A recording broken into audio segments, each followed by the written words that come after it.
मनुष्य मात्र का अंग अंग ज्योतिष के विषय में जानकारी देता है। चेहरा सबसे बड़ा दर्शन है।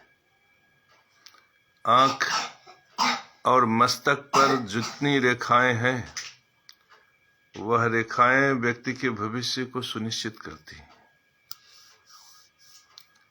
ये आंख के ऊपर एक छोटी सी रेखा होती है, बाएं आंख दाहिनी आंख।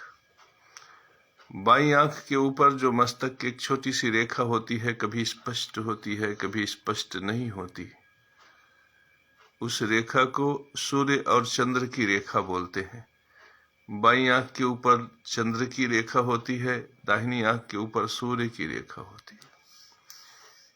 अगर सूर्य की रेखा अच्छी है तो आपके पास ज्ञान, विद्या, बुद्धि, कौशल बहुत उत्तम होगा। आपके अंदर कला होगा, आपके अंदर साहित्य होगा, कुछ अंतर प्रतिभा होगी जो दबी हुई है, जो कालांतर में प्रकट होगी और जो आपको विराट बनने में सहायक होगा। यह सूर्य रेखा का प्रभाव है। सूर्य रेखा व्यक्ति अंदर की प्रतिभा के बल पर उन्नति करता है। और अगर ऐसे में चंद्र की रेखा भी हो और बृहस्पति की रेखा भी हो तो व्यक्ति IAS, PCS, DM, कलेक्टर, मंत्री, मुख्यमंत्री बनता है। मेरे परम प्रिय शिष्यों, सूर्य, चंद्रमा और बृहस्पति, ये तीन रेखाएं व्यक्ति को सम्राट बना देती।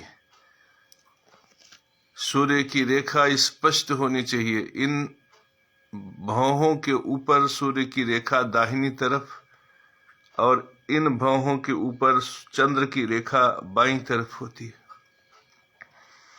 चंद्रमा की स्पष्ट रेखा अगर हो तो व्यक्ति को जमीन, घर, मकान की सुविधा पूर्वजों से प्राप्त हो जाती है।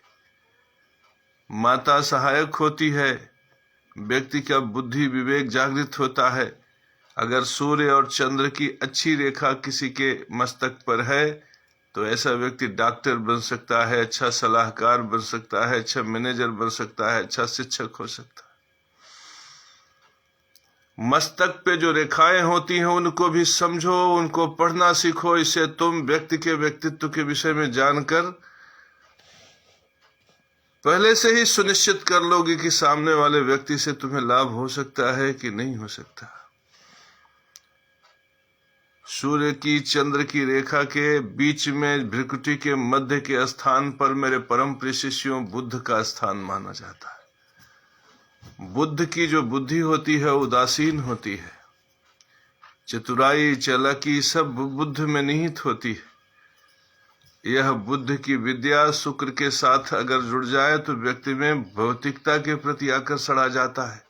घर हो, मकान हो, स्त्री हो, बैंक बैलेंस हो, श्रृंगार हो, सौंदर्य हो, साहित्य हो, जीवन साथी हो, प्रेमी प्रेमिका प्राप्त हो, सहयोगी प्राप्त हो, रोजी रोजगार प्राप्त हो, ये सब शुक्र की विधाएं हैं।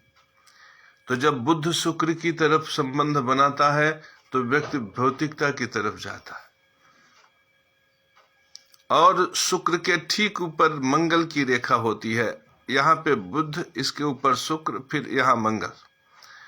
और ये जो मंगल की रेखा होती है मेरे परम प्रिय शिष्यों, यह व्यक्ति में पराक्रम, मेहनत, परिश्रम का संचार करती है। आप यह देखते होंगे कि बुद्ध के सन्निकट शुक्र है। बुद्धि ज्यादातर जल्दी शुक्र के साथ प्रविष्ट करती है। भौतिकता के साथ, अमोद प्रमोद के साथ, शुक्र के साथ जल्दी जाती है और मंगल उसमें सहायक हो जाता। और मंगल के ठीक ऊपर यहाँ पे बुद्ध, इसके ऊपर आपका शुक्र, फिर मंगल और फिर यहाँ पे बृहस्पति। ऐसे करोगे तो यहाँ पे एक रेखा दिखाई पड़ेगी, वह रेखा बृहस्पति की है। वही बुद्ध को जब तुम बृहस्पति से लगा दोगे तो तुम्हारे धर्म जागृत हो जाएगा। जप में, तप में, योग में, साधना में, स्वाध्याय में, अच्छी अच्छी पुस्तकों के अध्ययन में, धर्मानुकूल आचरण करने में, न्याय के उच्च मूल्यों की स्थापना में, ज्ञान से संसार को जागृत करने में, बोध के प्रादुर्भाव में, तब वही बुद्ध गुरु से आश्रय ले लेगा। सोचो, बुद्ध और गुरु का योग हो जाएगा। अब बीच में पराक्रम है। अगर उस भाव को बढ़ा दोगे, मंगल के भाव को बढ़ा दोगे, तो मन लड़ाई में, झगड़ा में, बड़े बड़े क्रिमिनल्स इत्यादि से मिलने में आपका भाव प्रकट हो जाएगा। तो ये बड़ा महत्वपूर्ण है कि बुद्ध किधर है, कैसे पहचानेंगे।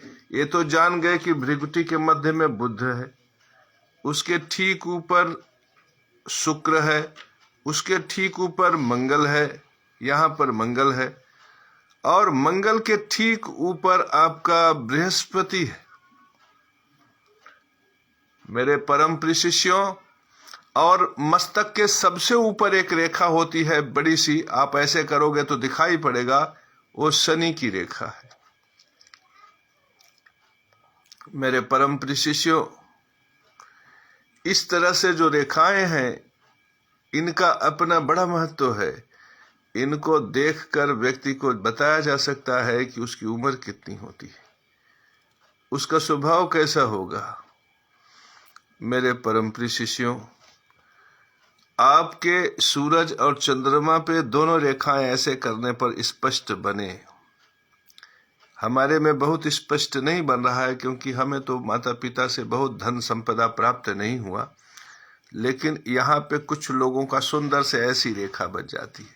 जब ऐसे करते हैं तो ऐसी रेखा बन जाती है। ब्रह्मांड में कहीं भी देख लो, ऐसे लोगों को माता पिता से सुखद संपदा प्राप्त होती है, उत्तम संतान, उत्तम प्रेम प्राप्त होता है, घर मकान सहज में प्राप्त हो जाता है, वाहन इत्यादि का सुख उनके लिए सहज हो जाता है।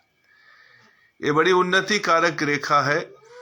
सूर्य और चंद्रमा की रेखा 100 लोगों में से 2 लोगों में ही होता है, सब में नहीं होता। और यहाँ पे भृगुटी में किसी में ऐसे चंद्र के आकार का चिन्ह बनता है, और किसी में 2 खड़ी रेखाएं बन जाती हैं, किसी में वी के आकार की रचना होती है, मेरे परम प्रिय शिष्यों, और किसी में कोई रचना नहीं निर्मित होती। तो जब बुद्ध के स्थान पर 2 खड़ी रेखाएं बन जाएं, तो ऐसा व्यक्ति बुद्धि में प्रवीण, बोलने में कुशल होता है। अगर बुद्ध के स्थान पर चंद्रमा का जैसा चिन्ह हो, तो ऐसा व्यक्ति अच्छा डॉक्टर, इंजीनियर हो सकता है और राय परामर्श देने में निपुण होता है। मेरे परम प्रिय शिष्यों, इसी तरह से बुद्ध के स्थान पर इस तरह की रेखा हो कि वह बिल्कुल अर्धचंद्राकार स्वरूप ले ले, ऐसे यहाँ से आए, ऐसे होता हुआ फिर इस प्रकार से ऐसे रेखा बना ले, तो यह बहुत ही अद्भुत माना जाता है। यह उच्च कोटि का ज्ञानी सम्राट महर्षि शंकराचार्य, आचार्य इत्यादि के मुखमंडल पर इस तरह की रेखा देखी जा सकती है। कभी कभी इस तरह से रेखा होती है कि भृकुटी के ठीक ऊपर एक छोटी सी रेखा बन जाती है, फिर उसके बाद बुद्ध के बाद शुक्र की रेखा और फिर मंगल की रेखा, 3 ही रेखा स्पष्ट रूप से दिखाई पड़ता है। और जब व्यक्ति ऐसे करता है तो रेखाएं सीधी सीधी स्पष्ट रूप से जब प्रकट होती हैं, तो इस प्रकार की अगर रेखा हो तो व्यक्ति अपने बुद्धि से कला के क्षेत्र में आकर्षित होता है, नृत्य में, गायन में, सुर में, संगीत में। आप रोनित राय के चेहरे पर देखो, आपको इस तरह की रेखा आपको दिखेगी। और भी बहुत से कलाकारों को मैंने देखा है जिनमें स्पष्टता से रेखा देखी जाती है। तो ऐसे लोग धीरे धीरे प्रगति करते हैं कला के क्षेत्र में, वाणी के क्षेत्र में, बुद्धि के क्षेत्र में, ला के क्षेत्र में। तो मेरे परम प्रिय शिष्यों, इस तरह से सम्यक लक्षण का जो सहजता में दर्शन करता है और उस दर्शन से अपने बोध की वृद्धि करता है और उस बोध के मदद से संसार को जागृत करता है, इस प्रकार का जो जातक का जो लक्षण देखकर विषय में भविष्यवाणी करता है, वह निश्चित रूप से ज्ञानियों में श्रेष्ठ है और समाज उसका सम्मान करता है। तो मेरे परम प्रिय शिष्यों, बुद्ध का जो क्षेत्र है वो भृगुटी के मध्य में है, और बुद्ध को यहाँ स्थान इसलिए मिला है कि बुद्धि यहाँ उदासीन है, और इस उदासीन बुद्धि में कभी कभी शुक्र की रेखा न हो, केवल मंगल की रेखा हो, तो ऐसे में व्यक्ति लड़ाई झगड़ा, मार काट लड़ना भिड़ना। लेकिन अगर ऐसा व्यक्ति अपने प्रकृति को शांत कर ले तो वही वकील, पुलिस, एसपी, थाने में दरोगा, सेना में सिपाही, ऐसे पदों पे जाकर राज्य की, संसार की सेवा करता है। इन मस्तक रेखाओं में जरूरी नहीं है कि सारी रेखाएं हों, कभी कभी कुछ रेखाओं का लोप होता है। जैसे किसी में बुध के क्षेत्र के बाद सीधे बृहस्पति की रेखा होती है, शुक्र और मंगल की रेखा नहीं होती। तो शुक्र और मंगल की रेखा न हो इसका मतलब उसके जीवन में शुक्र का समावेश नहीं है, ऐसा नहीं है।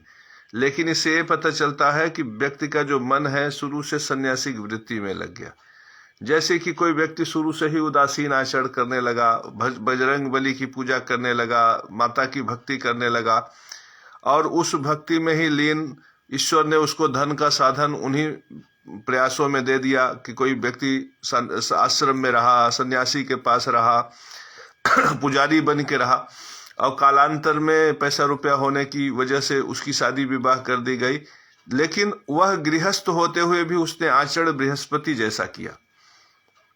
तो इस प्रकार से भी आपको देखना है कि आप एक निश्चित ऊंचाई पर चयन करें कि पहले तो चंद्रमा और सूर्य की रेखा बिल्कुल यहाँ है, शनि की रेखा बिल्कुल मस्तक के एकदम से ऊपरी सिरे पे हो। शनि की रेखा एकदम से पूरी हो तो व्यक्ति 100 साल जीता है, दीर्घायु होता है, लंबी आयु होती।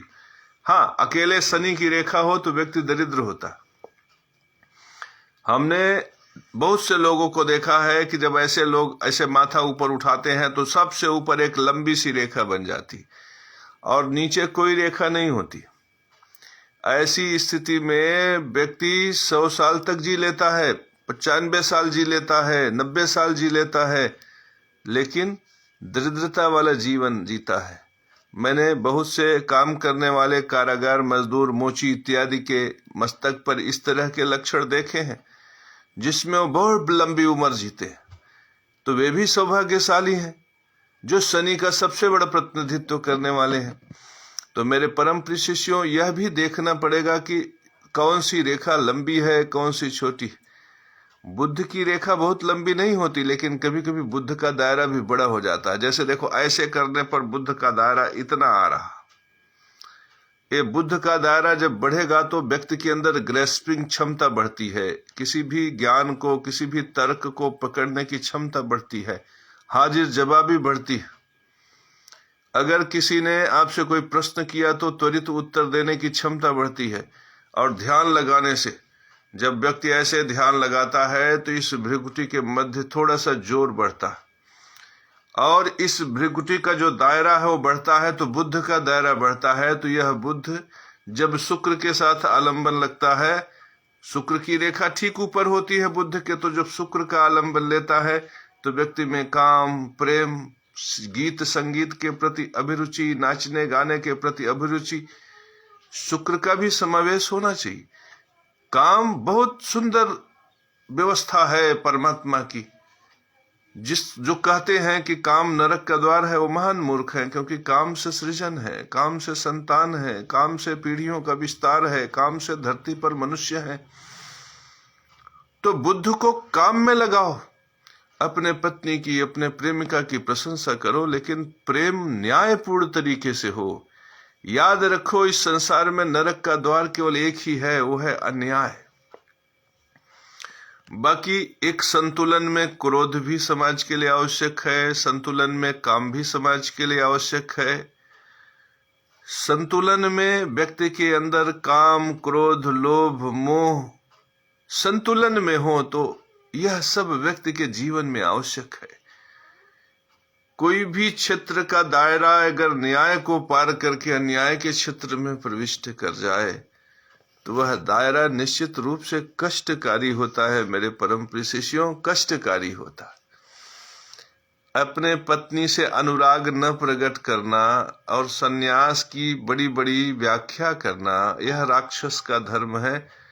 ऐसे व्यक्ति को भी परमात्मा आशीर्वाद नहीं देते। अपनी स्त्री के साथ काम का प्रदर्शन करो, श्रृंगार की प्रशंसा करो, भोग इत्यादि भोगो, पुत्र पैदा करो, मेरा आशीर्वाद है। लेकिन जैसे ही तुम पड़ोसी में इंटरेस्ट लेने लगते हो, पढ़ाई में इंटरेस्ट लेने लगते हो, वेश्याओं में इंटरेस्ट लेने लगते हो, वैसे ही तुम्हारा न्याय टूट जाता है। यहां पे काम वासना गलत नहीं है, यहां पे एक के प्रति किया गया जो अन्याय है वो गलत है। तो मेरे परम प्रिय शिष्यों, जब बुद्ध में शुक्र जुड़ने लगे तो जुड़ने दो, लेकिन न्याय को उसमें स्थापित करने का प्रयास करो। जब काम वासना न्याय से युक्त हो जाती है तो वही काम तुम्हारे जीवन में सृजनात्मक रचनाएं पैदा करती है और वही परमेश्वर को मिलाने में सहायक हो जाती है और जीवन के भटकाव को रोक देती है। यदि तुम्हारे मस्तक रेखा में शुक्र के ऊपर स्पष्ट रूप से बृहस्पति की रेखा है और शुक्र की रेखा नहीं है, तो अपने आप बृहस्पति के गुणों पर लक्षित हो जाएंगे। तुम बचपन से ही तुम अधिदेव पुरुष पुराण तुमसे विश्व से परम निधामम कहने लगोगे। तुम्हारे अंदर बचपन से ही माता के प्रति प्रेम हो जाएगा और तुम अनंत रूपड़ी लक्ष्मी पारगुण सागरी अड़िमा सिद्धिदात्री च शीर्षा पड़मा में हो। लेकिन वो माता जब तुमको सम्यक ज्ञान देगी तो तुम अपने वैराग्य को भी संसार में प्रेम पूर्वक प्रकट कर पाओगे। तुम्हारे वैराग्य में भी सठता नहीं होगी, तुम्हारा वैराग्य निर्मल होगा। वैरागी वही श्रेष्ठ है जो गृहस्थ को देखकर प्रसन्न हो जाए और गृहस्थ से कहे कहे धन्य हो जो तुम गृहस्थ धर्म का पालन कर रहे हो। वह बैरागी ही क्या जो गृहस्थ को देखकर कष्ट में पड़ जाए कि यार ये गृहस्थ है, ये आनंद ले रहा है, और फिर उससे कटुतापूर्ण तरीके से कहे कहे कहे गृहस्थ जीवन तो बेकार है। बेकार कुछ भी नहीं है। अगर तुमने उसे बेकार माना तो तुम्हारा बृहस्पति जागृत नहीं हुआ, क्योंकि बृहस्पति ने तो कभी नहीं कहा कि पत्नी को छोड़ दो, बल्कि वो बृहस्पति तो इतने महान थे कि जो पत्नी तारा चंद्रमा के साथ चली गई उसको भी उन्होंने पुनः स्वीकार कर लिया और इस महान आदर्श को स्थापित किया कि तुम अपने पत्नी के अधिकारों का संरक्षण हर हाल में करो।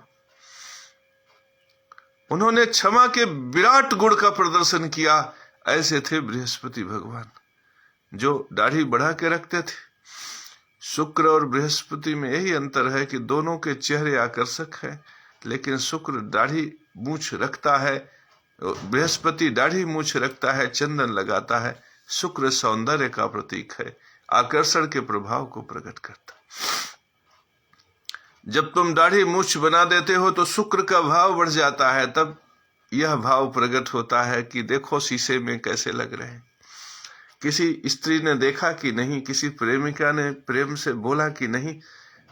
जैसे ही दाढ़ी मूछ बना के निकलते हो तुम अगल बगल देखने लगते हो कि लोग तुम्हें देख रहे हैं, कैसे देख रहे हैं, किस प्रकार से देख रहे हैं। और जैसे ही तुम दाढ़ी बढ़ा लेते हो, मूछ बढ़ा लेते हो, तुम मान सम्मान प्रतिष्ठा भाव से युक्त हो जाते हो। स्त्री सामने पड़ भी जाए तो तुम जल्दी उस पर नजर नहीं डालते कि समाज यह न कह दे कि यह स्त्रियों की तरफ आकर्षित हो रहा है। तुम्हारे अंदर वैराग्य का भाव, धर्म का भाव, प्रदर्शन का भाव प्रकट हो जाता है। तो भाव भंगिमाएं भी व्यक्ति के ग्रह नक्षत्रों की तरफ व्यक्ति को आकर्षित करके उस भाव को प्रकट कर देती हैं। यह विराट है ग्रह नक्षत्र को समझने में, विराट है।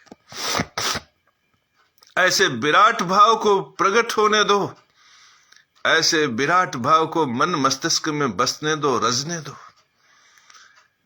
मेरे परम प्रिय शिष्यों, बृहस्पति के ठीक ऊपर शनि है। शनि राज्य है। राज्य सबसे अंतिम में व्यक्ति को प्राप्त होता है। मस्तक रेखा के सबसे ऊंची शिखर पर शनि की रेखा होती है। शनि दो ही प्रदान करता है, राज्य और लाभ। मेरे परम प्रिय शिष्यों, कभी राज्य का नाम लेकर देखो, आपके मस्तिष्क के सबसे ऊपरी पटल पर हलचल होगा। और कभी चटनी खाने का सोच के देखो तो सबसे निचली सतह पे हलचल होगा। राज्य प्राप्त करना सबसे कठिन काम है।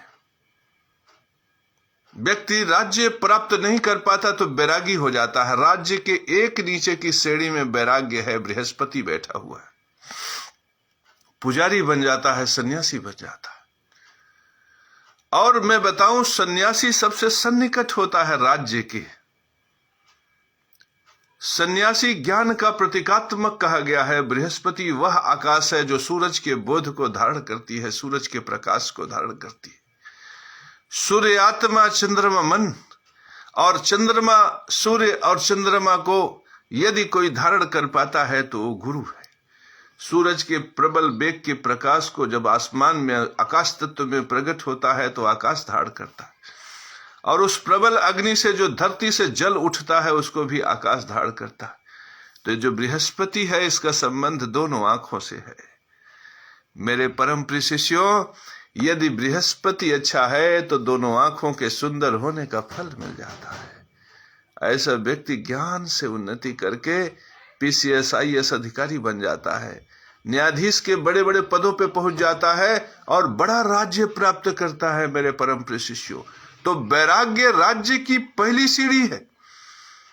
आज तक इस संसार में जो वैरागी नहीं हुआ वो राज्य नहीं प्राप्त कर सकता, क्योंकि जो वैरागी नहीं होगा, जिसमें धर्म के प्रति संवेदना नहीं पैदा होगी, चेतना नहीं जागृत होगी, जो तप में, जप में, ध्यान, धैर्य, साधना में भरोसा नहीं करेगा, उसका एकाग्रता भंग हो जाएगा, पथ भ्रष्ट हो जाएगा, जीवन के भोग के चरण में डूब जाएगा।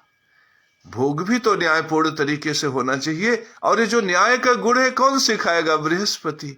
यदि तुमने न्याय के गुण को नहीं सीखा तो पत्नी से मन डूबा तो बेश्या के पास चले गए, और बेश्या से मन डूबा तो शराब में डूब गए, शराब से मन डूबा तो चरस हीरोइन गाजे में चले गए, और परिस्थिति क्या हुई कि जिंदगी तो मिली नहीं, मृत्यु सन्निकट आ गई। तो फिर राज्य कैसे मिलेगा?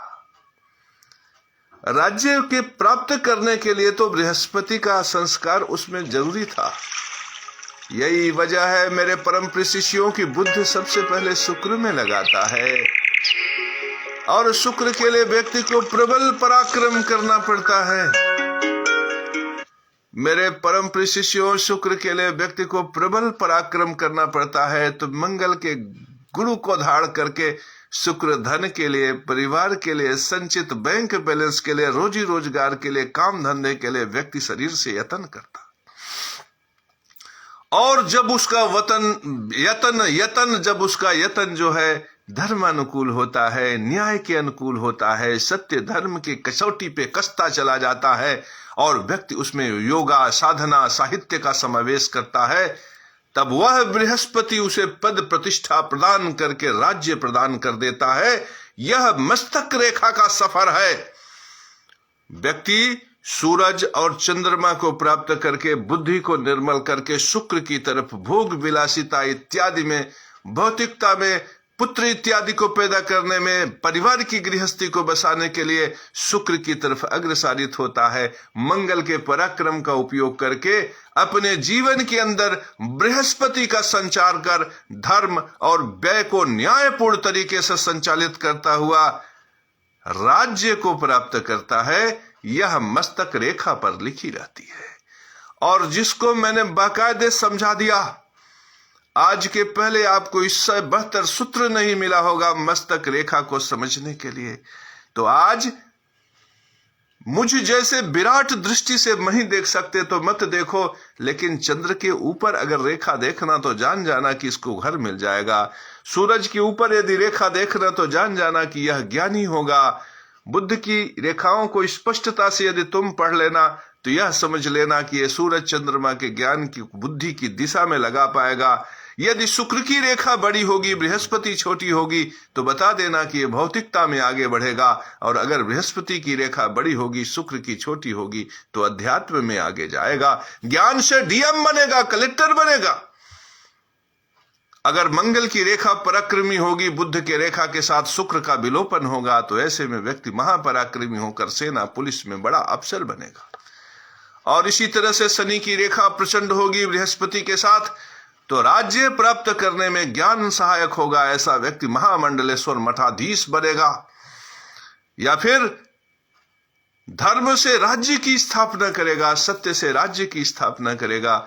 मेरे परम प्रिय शिष्यों, यह सूत्र इतना अद्भुत है कि मस्तक की रेखाएं बता देंगी कि तुम क्या बनने वाले हो, तुम क्या होने वाले हो। कोई गुरु, कोई आचार्य, कोई जगत गुरु बनता है तो ज्ञान से, और यह ज्ञान तब अद्भुत होता है जब साक्षात नारायण तुम्हारे लिए प्रकट हो जाए। परमेश्वर ने, परमात्मा नारायण ने मुझे जगत गुरु के रूप में प्रतिष्ठा प्रदान किया है। मैं उस पद के न्याय के लिए, उस पद की गरिमा के लिए, स्थापित करने के लिए मैं विशिष्ट से विशिष्ट सूत्रों को आप तक पहुंचाता हूं, जिसे जानकर आप बोध की यात्रा में आगे बढ़ जाएं, ज्ञान की यात्रा में आगे बढ़ जाएं। आज मेरा विषय मस्तक रेखा पर था। आज मैं इतना ही आपको बताऊंगा जिससे वीडियो छोटा रहे और बार बार आप देखो। और गुरु दक्षिणा में सिर्फ इतना ही कहूंगा कि यदि तुम गुरु दक्षिणा देना चाहते हो तो वीडियो शेयर करो, इसलिए कि चोरी की विद्या कभी सफल नहीं होती। यदि व्यक्ति में गुरु के प्रति समर्पण का भाव है तो थोड़े ही समय में वो विद्वान हो जाएगा, क्योंकि उसकी दी गई विद्या को ग्रहण करने के प्रति उसके मन में उत्सुकता बढ़ेगी। लेकिन जैसे मैंने कहा शेयर कर दो, आपने कहा काहे शेयर कर दें, हो सकता है इनको फायदा हो, तो यहां पे गुरु के प्रति कपट का भाव पैदा हो गया। आखिर ज्ञान तो तुम गुरु से ही प्राप्त कर रहे हो, तो फिर ऐसे ज्ञान को ग्रहण ही मत करो जिसमें गुरु के प्रति कपट का भाव हो।